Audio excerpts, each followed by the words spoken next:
Happy New Year, but Happy New Year again.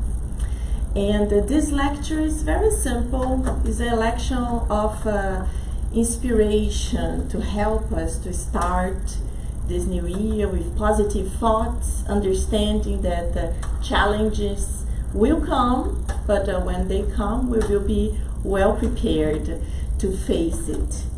So let's go in this trip. Welcome, welcome. Happy New Year, guys. So, every single year, in Brazil especially, we have this retrospective show where we see all the main things that happened in the previous year, and we also see like famous people that died in the previous year, and things that the people say that will happen or might happen in the future year. But the important thing for us is really thinking on us. So what can you do in retrospective to your life?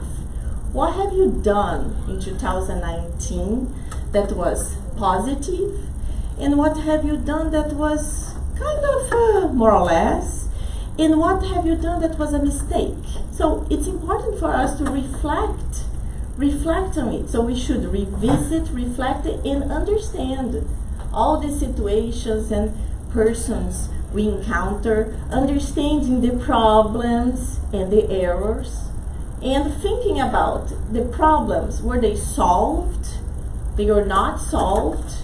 Are you increasing the problems that you had in 2019? How can you think about modifying it, making some kind of positive change in your life? And of course, we always have the hits, the positive things that we did and we want to repeat. So we come to 2020. We come to 2020. So every new year we are full of desires, plans, and hopes. Always hopes for better. And it's good because we always want to improve.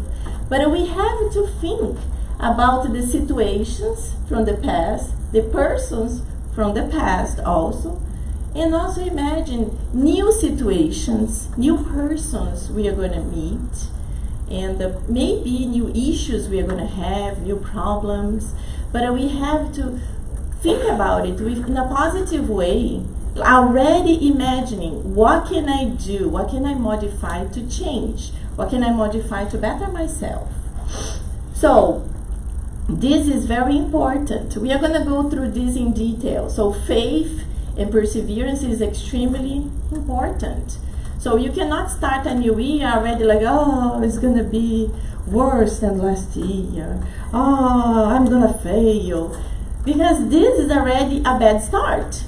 So it's good that even media always boosts our energy with 2020, the new year, new things happening, wonderful things happening in our lives. So, because of this, everyone that I know have a New Year's resolution. Even if you're not that type of person that write down your New Year's resolution, you think about your New Year's resolution. What are you going to do to improve in this year? And everybody can take a second now to reflect. Have you thought about that? Maybe not, but deep inside you had desires for a better year, and then there are lots of New Year's resolutions, and some that are very deep. I chose a very basic, super simple one. Most of the people always think about lose weight, exercise, change my diet. These are very basic New Year's resolutions, and I think all of us tried, but there are ones that are much more in-depth, like forgiving my brother that I don't stalk for, 10 years, or many other things that are much more deep than that. But let's start with the super ultra basic thing. So I joined a new company in October, and I was super excited to know this new company offers a gym class. I was like in heaven because I love to exercise, but I really don't like to pay for this. So if the company offers, yay! So I joined in November, and I was like in disbelief. The class was empty. So it was almost like I'm having a private teacher with 2 or 3 other friends, and I was like, yay, this is the way to go.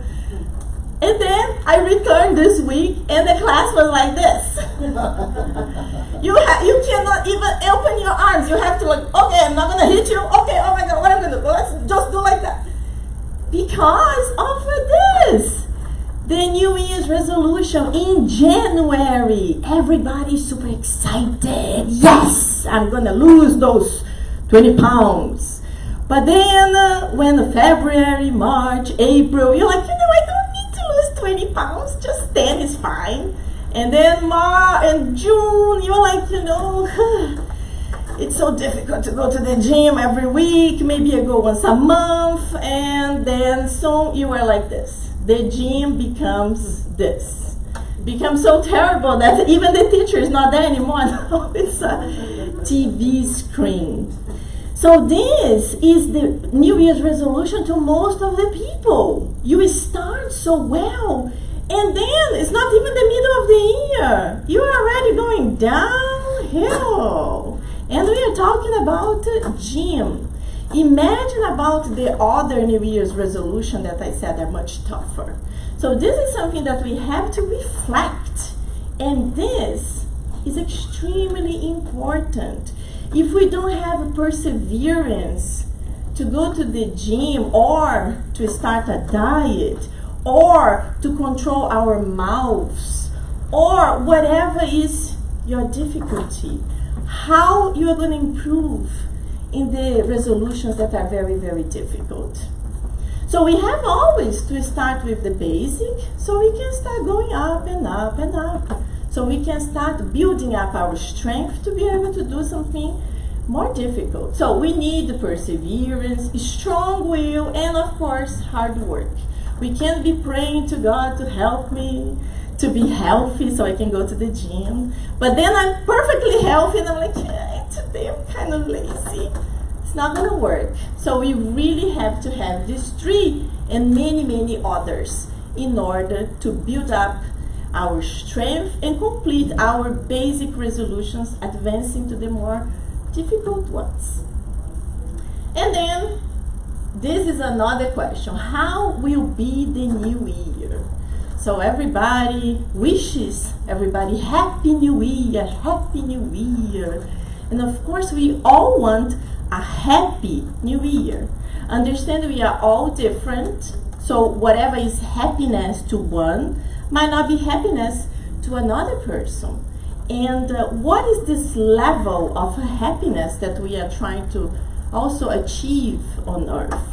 You have to understand Earth is still a planet of trials and expiations. We are going little by little to the new phase of regeneration, but we still feel the bloom force of trials and expiations. So when we think about how will be the new year, you have to think about how will be you. How are you facing the new year? This is important. So you can be this person here. Look, you are in the same bus, boat, train, but this one looks only in the negative aspects of life. This is a very common image. I received like 500 of this, and I said, I'm going to put in the lecture because it's very impacting. This one is in the same bus, looking at the beautiful landscape, looking what God gave us, and we can explore, we can see the light. And that's how we have to face our lives. Of course, there are some days that we are a little bit more to this side, we're gazing to the other side. But we have to remember and gaze to the light. Understanding that the happiness is not like this planet is not a planet of happiness yet, but we have our happy moments. Every single person here, they have happy moments. Even if sometimes you go down and you are upset, you are sad, but that's why you're here. You are all blessed to have a house, to be able to attend, to be able to listen to a lecture, to be able to have someone that you can talk later on, to talk about your problems, your issues, understanding many other items, understanding that hardships and conflicts are normal. We all have, or we all will have. So this sentence, human happiness is defined by the hardships and conflicts you have been through. The greater they are, the greater is your happiness. Peter Deneuve. So what makes happiness really is being able to face your difficulties, understand them, and looking back and saying many things you went through, and in that moment they were horrible, they were terrible, they were so painful, but somehow you were able to overcome and you passed. And nowadays you remember like a memory from the past and saying, yes, I went through difficult times, but thank God I was able to overcome it, and I'm better now. Understanding that other types of difficulties might come too, but we will be able to overcome it. And we are here on earth to improve. So every day in our lives we are improving in every aspect, improving in our intelligence, improving in our moral aspects, improving in our spirituality. So I always say that, but if you don't need to go back to other reincarnations. If you go 20 years, okay, I can go more, I can go 30 years. You guys just can go 10 years. But if you go 10 years and you think about certain situations and how you act and react, nowadays, would you act and react the same way, or you would be a little bit better? That's what we have to do. We have to improve constantly. And these are little guidelines that I put it for our Happy New Year. This is the first one. I'm going to go through all of this in a little bit of more detail. But trust in God is extremely important. Extremely important. A lot of people don't even believe there is a God. God doesn't even exist. But some of them say there is the power of energy, whatever you want to call something more important, more special than you, it's already good. Understanding that we human beings created lots of things. I was driving here talking to my son who is 15, and we are talking about technology, and he was mentioning that he has a bare memory of a TV with that big back. And I was like laughing so much because he has a bare memory. So most of his lifetime he remembers flat screen TV. And I'm like, oh. So it's like something that's so common for him and for us. So immediately came in my mind the telephone, because we have seen in so many shows the home phone numbers, the home telephone machines from the past, that you had to put your finger and turn, or actually it's like this. I don't even remember. And when you give these old phones to teenagers and you ask them to make a phone call, it's hilarious. You can see many videos on YouTube. And I was asking myself, okay, how do you make a phone call? Remembering that my in-laws, they had this phone in their basement. So he saw it, he was exposed to it, and then he said, very easy. I know how to do it. I'm like, oh, awesome. So describe how you make a phone call right now. Oh, I just go to the machine, and I said in details. Oh, I take the number, I look at the number, and I see 9. So I put my finger on the 9, and I turn until a click. I'm like, oh, good. So he described everything, and I said, okay, so what else? How the person is going to pick up the phone? Well, the person is going to ring me back. I'm like, what? You are making the phone. How the person is going to ring back? I don't know. I wait. So the basic thing, that's taking the phone and listening to the tone, he didn't know what to do. And I couldn't believe it. So this is like the technology is spreading so super fast that nowadays we see ourselves asking the teenagers for help in many, many things. Things that I never imagined in my life I'm doing right now. So these are little books. If you don't know, if you have ever seen, they are little books with very short messages, super positive messages. So you can just read a message every day when you wake up or when you go into bed. It gives you a boost of energy. They are beautiful books. And these are the books that I actually consulted in order to do the list of the guidelines that I'm going to describe to you right now. So trusting God is our first item. So our loving mother and father, God is our mother and father who created everything and knows everything. So when you think about a good mother and father on earth, nowadays we see so many videos of animals in Australia who are struggling to survive the fires. And yesterday I saw a mom kangaroo waiting for her baby who fire everywhere, and she is there waiting for him to come down, and he comes and she hugs him and runs together. Who is if an animal that we consider irrational can do it, can protect their little babies? A good mother and father on earth, they do the same. So why God, that's the mother and father of us all, wouldn't do it? Of course, when we are going through struggles, we usually say, God, why me? Because we think we are so special, we can't have any type of pain. We are special. We are the favorite child of God. But you have to understand that God gives these trials to all of us in order to help us to improve. We need this. If our child, our own child, has every single thing they want, they become spoiled brats. Yes, they do.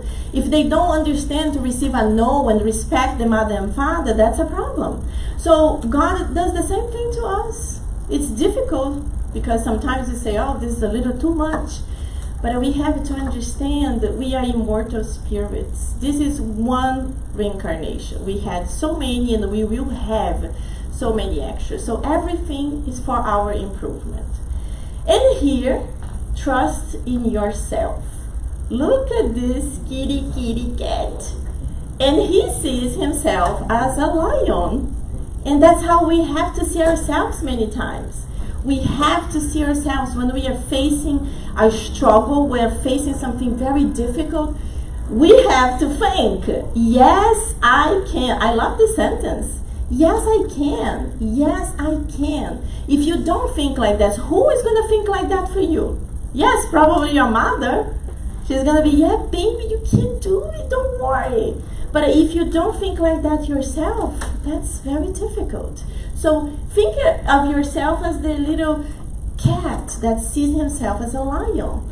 And be positive.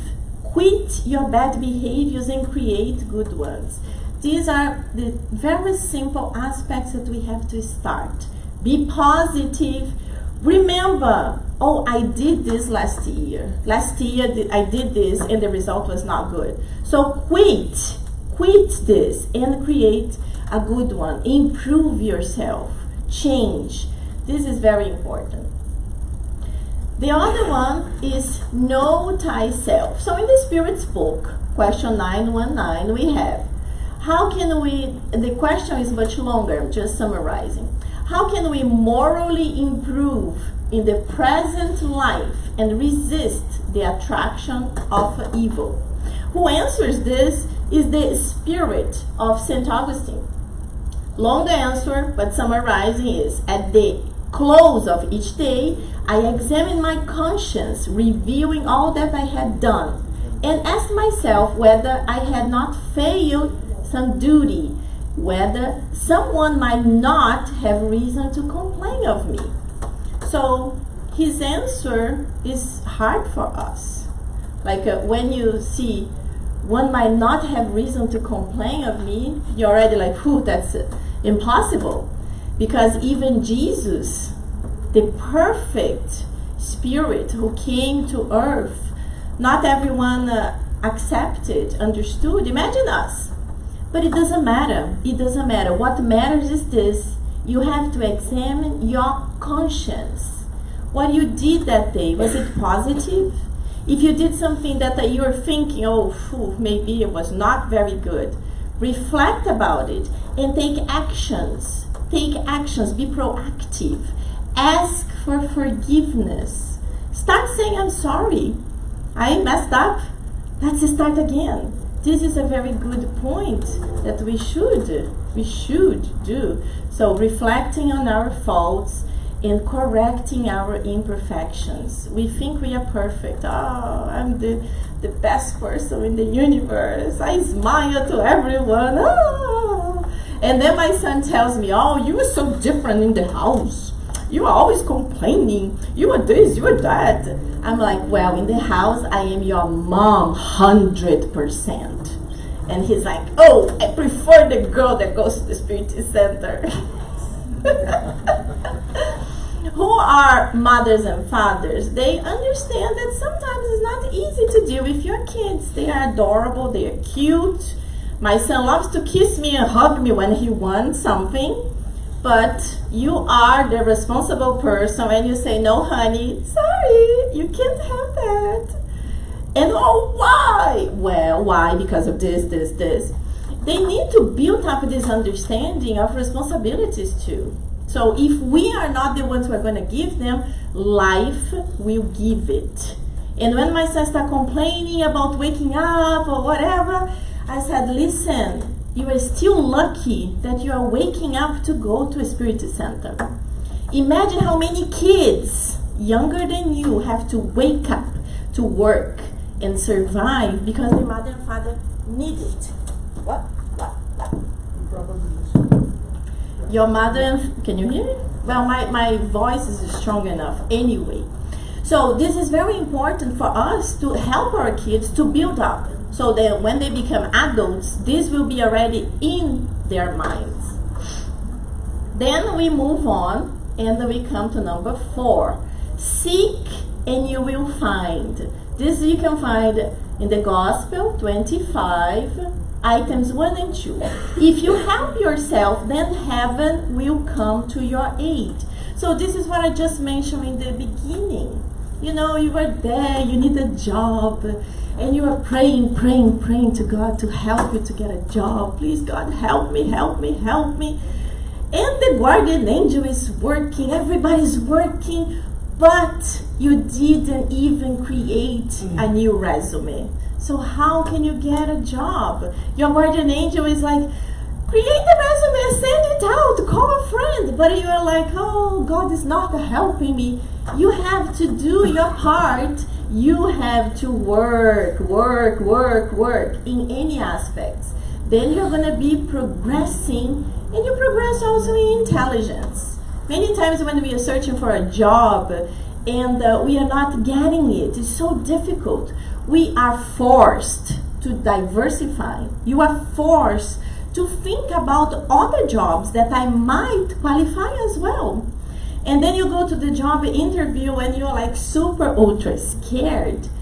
But if you did your research, you can even say, I don't have experience in this field, but many of my qualifications in my other fields can apply because of this, and this. So you are using your intelligence to convince your future boss that you can learn, you can improve. This is already something. So in Spirit's book, questions 674, 2685, the law of labor. So the law of labor is a natural law that we need to go through it. This is a reality. Most of us complain that we work. Oh, I don't like to work. Oh, it's so difficult. My boss is this. But whenever you retire, you will see things different. You think, oh, when I retire, I will be in paradise. Not really. Not really. Maybe some people who retired in a fantastic financial situation, they can just pick up and travel around the world. But most of the people who retire cannot do that. And they stay home, and then they are older, they start getting full of aches and pains. And if they don't have like a hobby, or if they don't have something that can fully complete their lives, this is difficult. So let's think about our future too. We need to make efforts, physically talking, but also spiritually talking. We have to build up our spirit to a better life. And I was telling my husband, I don't have this problem with retirement because my retirement is so far away. I probably will have to work until the end of my life. And I say, but if I don't, I will do like David, my friend, who is not here today, that dedicates a lot of his time to doing lectures, studying, traveling around, talking about the beautiful teachings of Jesus. So this would be a nice occupation. Number 5. So love and instruct yourself and love one another. We understand to love one another, we really need to love and instruct ourselves first. So for us to be able to love another person, I'm not talking about your honey, your kids. I'm talking a more general word. I'm talking about loving our neighbors, loving our difficult boss, loving the people that you don't even know. That's the type of love. So if we don't love ourselves, understanding our qualities, understanding our difficulties, it's much more difficult to understand someone else, especially when the someone else is not that friendly to us. Is a person that has some kind of issues to us. That's more difficult. But when we are able to do that, love one another gets much easier, gets much faster for us. So here in the Gospel, chapter 6, you see Christ the Consoler with this message. Spiritists, love one another. That's the first precept. And educate yourselves is the second. So love comes first, but education in all the ways comes second. Education is in education really, that the education we...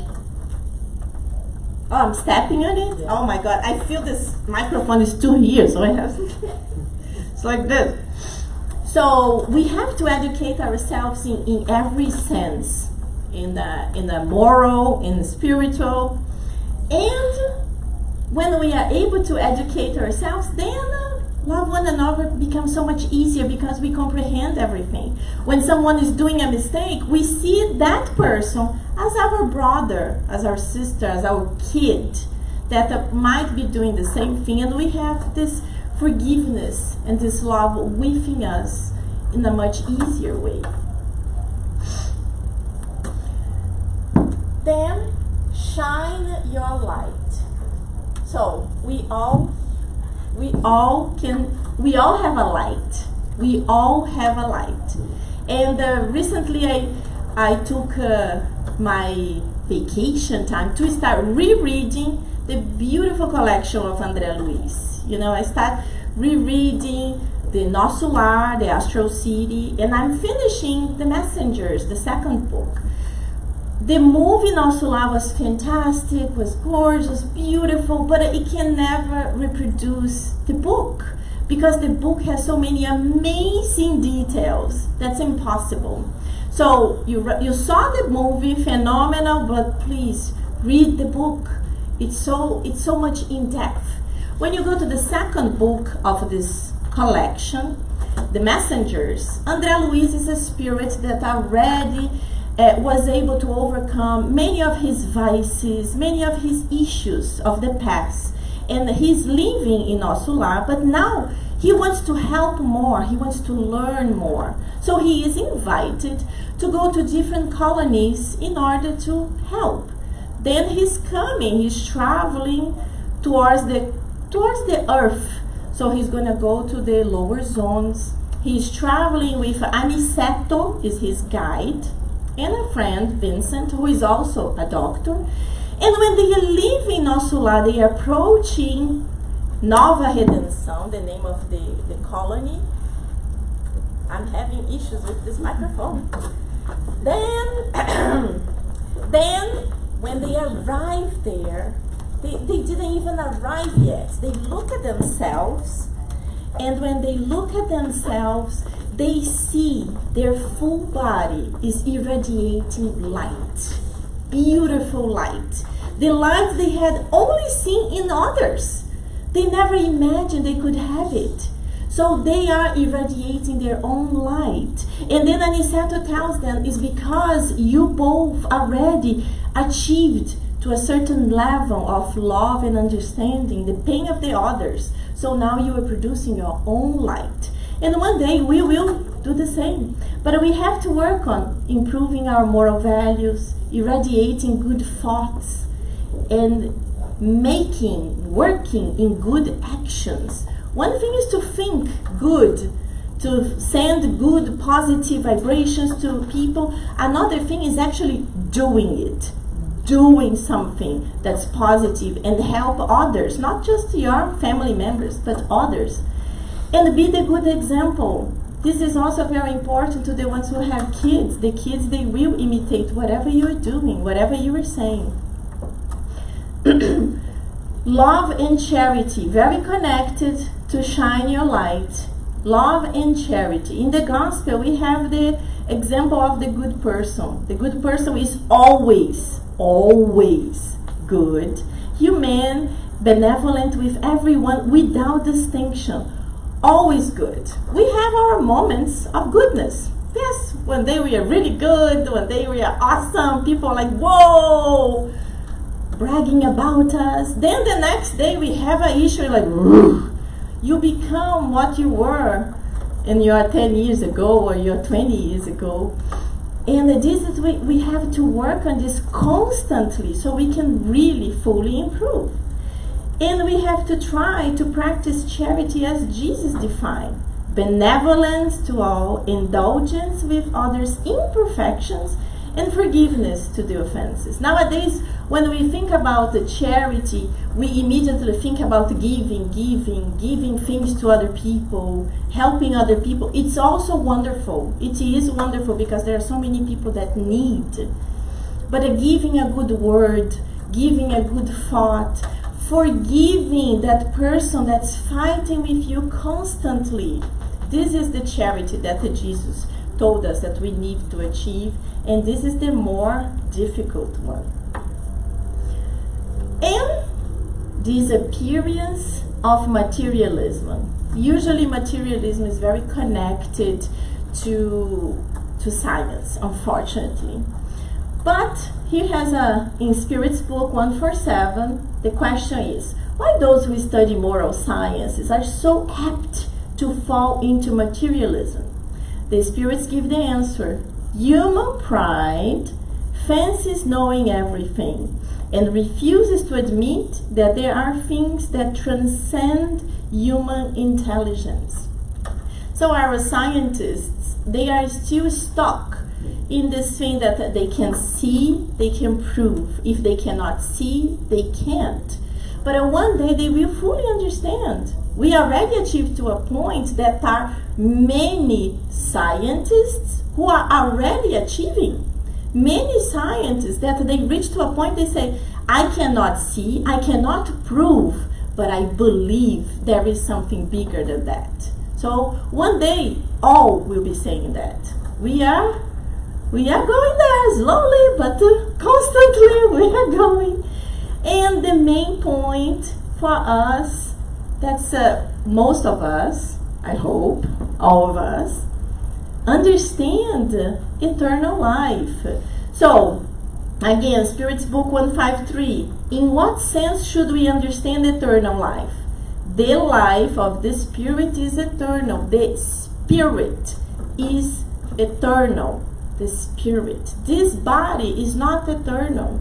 And we don't come back with the same face as a lot of people say, oh, we saw a picture of the great-great-great-grandmother. No, we don't come back with the same. Sometimes that is possible. Sometimes, even in Emmanuel's story, when he reads about his own grandfather, they have a drawings of his face and it was very similar to his. And it was his own reincarnation. He was his own grandfather. So this is interesting, but it's not everyone that's like that. So we will have many reincarnations to improve and find happiness. So this is one reincarnation, but we have to do the best we can. We cannot be here waiting for something to happen. We have to take action and do it. So now I'm going to show you 2 videos before I finish. And this first video is basically the theory. What you have to do to improve and what actually happens in our brain to improve and to be happy. So a lot of people think happiness comes from material things, and no, happiness actually does not come from material things. Happiness comes from something totally different. And my second video is going to show a person who actually was able to put this in practice. So let's see, is the sound connected to? No, the sound is in music, so 1 second.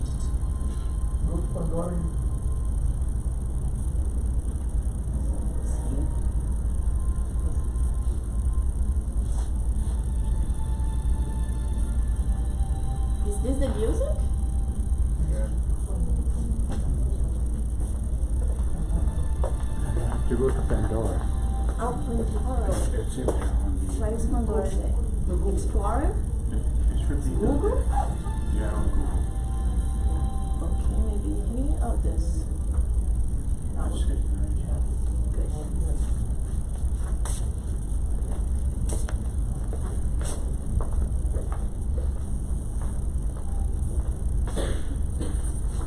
I'm Dr. Mike Evans, and this is a short whiteboard on happiness. It's kind of a crazy topic, and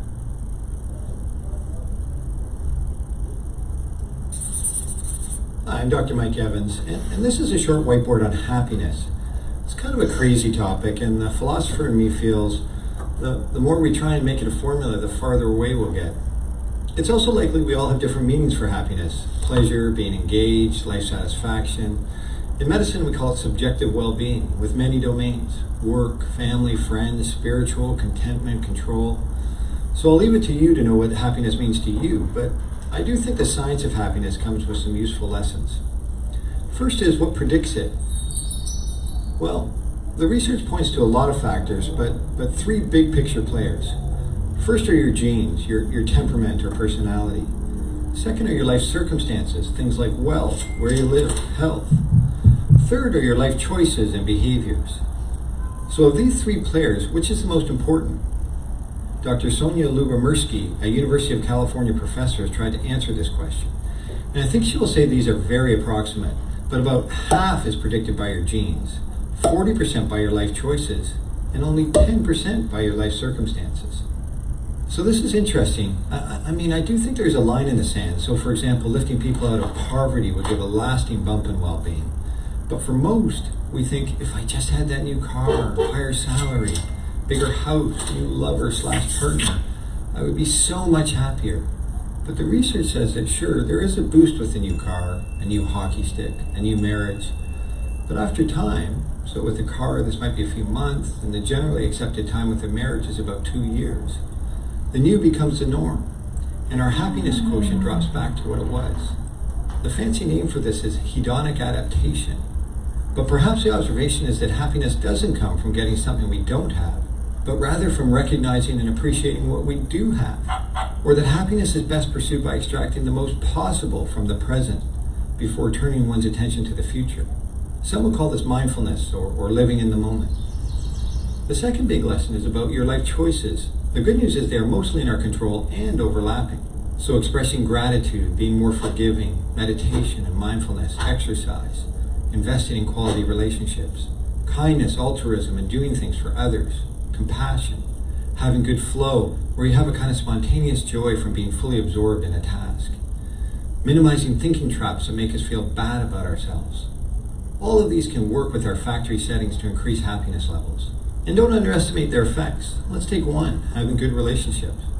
The Grant and Gluick cohort trials have been following two groups of men, one advantaged and one disadvantaged, for over 75 years. And when they looked to see what most predicted being a healthy, happy octogenarian, well, it wasn't middle-aged cholesterol. It was middle-aged satisfying connectedness to family, friends, and community. And there are many nuances we are just figuring out. For instance, dosage. Dr. Lubomirsky showed in a small trial about counting your blessings, where you list what I am grateful for, helped when it was done once a week, but not so much 3 times a week. So in the end, I think, sure, if you want to buy something cool, go for it. It might even give you a short-term bump in well-being. But maybe also consider investing in a few things that have a longer-term effect. A happiness portfolio, if you will. You may have a set point, but just like your risk of heart disease, you can alter this a lot by doing things differently. Hopefully this helps.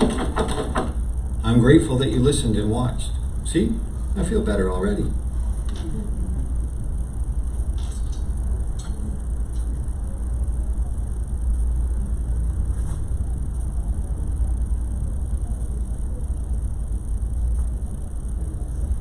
And now this short video shows a story of a woman who actually, she's able to put this portfolio or happiness on her daily lives.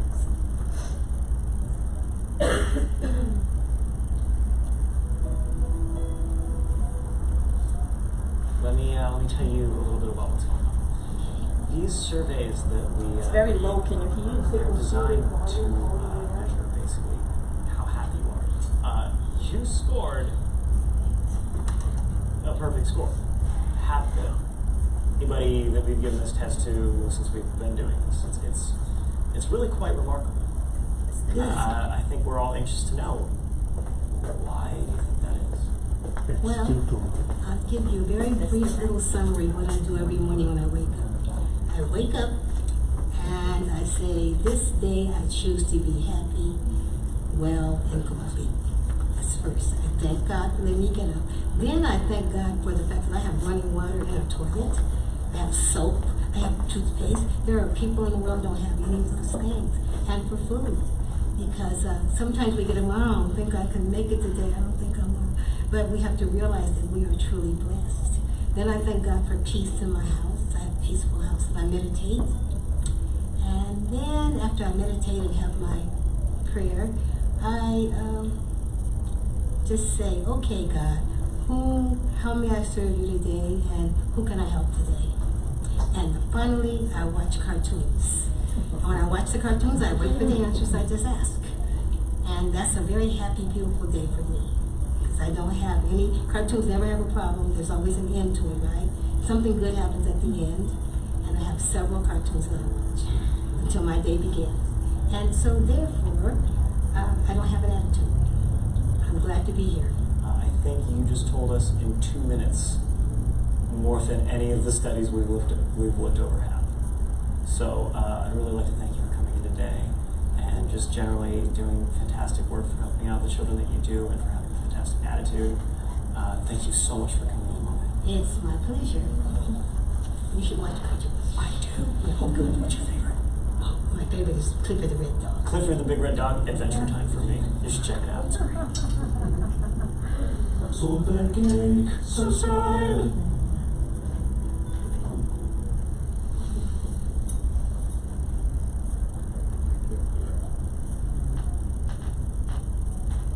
So if you couldn't hear, this lady, she is saying that every day she wakes up and she gives thanks to God for her body, for having water in her house, for having food, for having a roof. And she meditates about what she can do to improve. And she also thinks about who she can help that day. So this really encompasses the good person. It encompasses everything. So every day we can wake up with this boost of energy, thanking God for everything we have. We might not be super rich, super whatever, but we have peace in our homes. We have a physical body that's working. We have food. So this is so important. But she doesn't stop there. You know, she goes further. who can I help? Her answer was very much connected to the answer of St. Augustine. And that's why her score was the maximum. These young scientists have been studying hundreds and hundreds of people in many different things. And one is the level of happiness that can be achieved. And this simple lady scored the top. So I hope you guys enjoyed. You can put in action your plan, your good guidelines for 2020. And please let me know if you have any questions, any comments, and I will be happy to answer. Everybody.